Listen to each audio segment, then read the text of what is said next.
السلام عليكم ورحمة الله وبركاته. وأنا وناكسن دقيستيال كسو دوادا برنامجكينا برنامجka ala barnaamijka halka idin kusoo diyaariyay aniga oo injineer Cabdi Maxamed Xasan.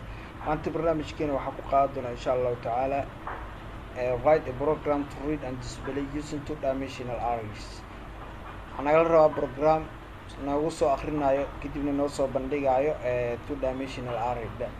waxaan ugu soo qaadanay introduction-ka of two-dimensional array soo qaadana waxa kale soo qaadan sidee loo declare gray array, sidee qiimo loo siiyo array initialization si loo siiyo. waxaan kale soo qaadanay si array-ga loo multiple array si loo soo dhawaa daatada array ku jirto si index-ka anagu yeerin si loo access gareeyo dhamaantood si loo soo bandhigo soo baran. markaan waxaan baranaynaa sidee keyboardka userku daato soo geliyo two-dimensional array sidee loo soo akhriyo.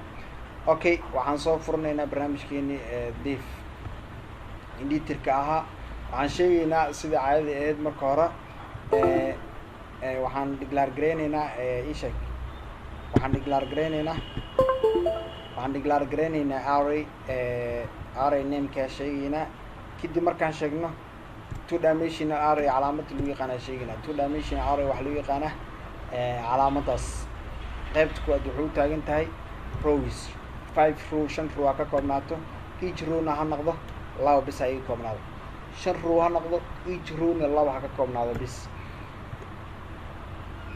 array waa declare gareynaa size na waa si. kadib userka kadibna aan dhahno array-da ii qabo for I wuxuu userka soo geli ii qabo I hala mid noqoto 0 I inta ka si aan la socono waxaan declare gareysanaa row iyo column si aan u kala faahno tan row-ga iyo tan column-ka ah.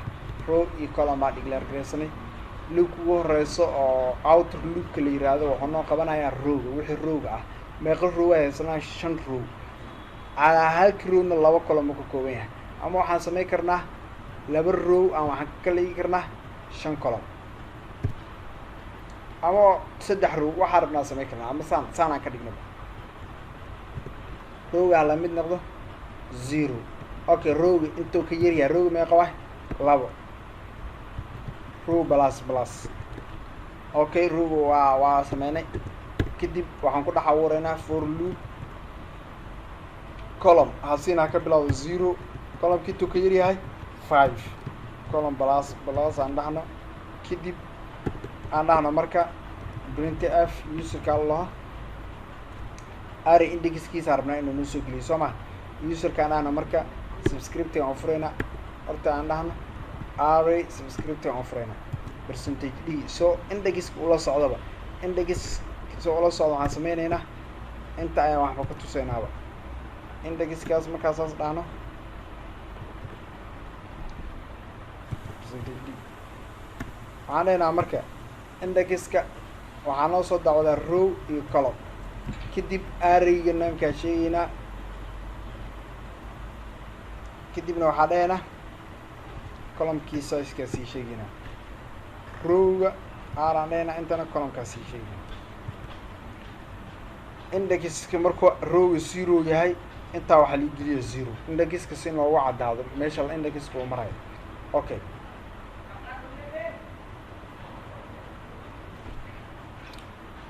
userka jilli waa wax ma noo qabanayo marka dhigto la daawacayo muhiim ah. looma baahno hadda kan uma baahnay kan u baahnaa ilaa row wax nooguma jiraan. scan f noo qabo percentage d comma r yaan ka tagin userku wuxuu soo geliyay array row and column. okay, userku wuxuu soo geli waa noola qabtay. loop-ka waan ka bixinaa marka printf display all daatada dhan noo soo bandhig.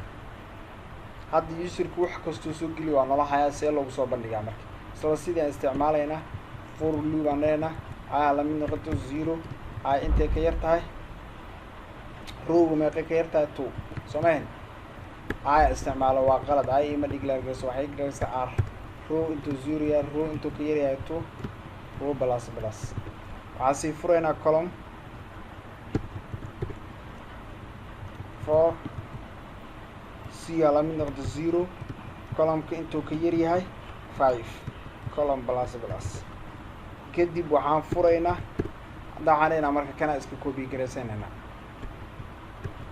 kan marka waxaan ku diraynaa qiimaana waxaan ku diraynaa inta waxaan ku diraynaa percentage d si noogu soo daawaca qiimaha meeshii noogu jiro array row iyo array column waxaan sameynaa marka qaybta ugu horeyso waxaan soo akrinay intuu ka kooban yahay array qaybta dambena waa soo bandhignay oo keliya userka wuxuu soo geliyo waxaa ii qabanaa intaa liigu qabanaa userka wuxuu kastuu soo geliyo arrayda intaa liigu qabanaa intana waa noogu soo bandhiga si u shaqeeyaan arrayda introductionkaa si fiican ugu sharaxna qaabka loopka ugu shaqeeyo dabcan haddii cashirkan aad kii hore soo fahmin waa adagtaa kan inay fahmin waxaan kaa codsanaya haddii cashirkan aad si fiican u fahmin dib u laabo cashirkan kii ka horreeyey oo introductionka two dimensional array kusoo sharaxnay bliis cashirkaa si fiican u dhageyso saad kan ula socotay insha allahu tacaala aanan gareyno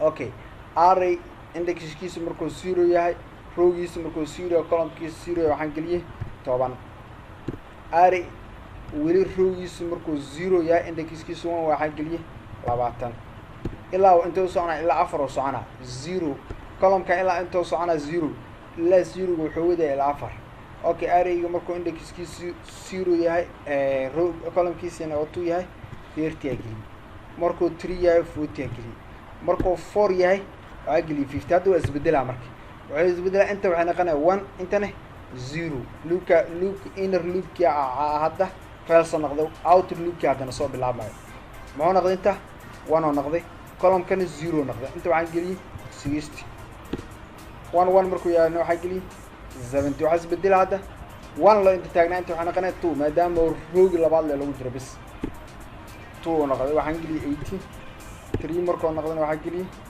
90 4 markuu yahay waxaan geliyey 100 waxaa liisoo daawaca marka 1 ilaa 100 aa liisoo baxa I'm sorry display all information waa liisoo daawaca lacag waxaa liigu soo daawacay anigaa nidaamin oo si qaldan u qoray hadda waan nidaaminaynaa markaan rabno inaan soo daawacno waxaa leenahay %n taas bisaan ka tegay mar kalean ku celinaynaa 10 20 30 40 50 60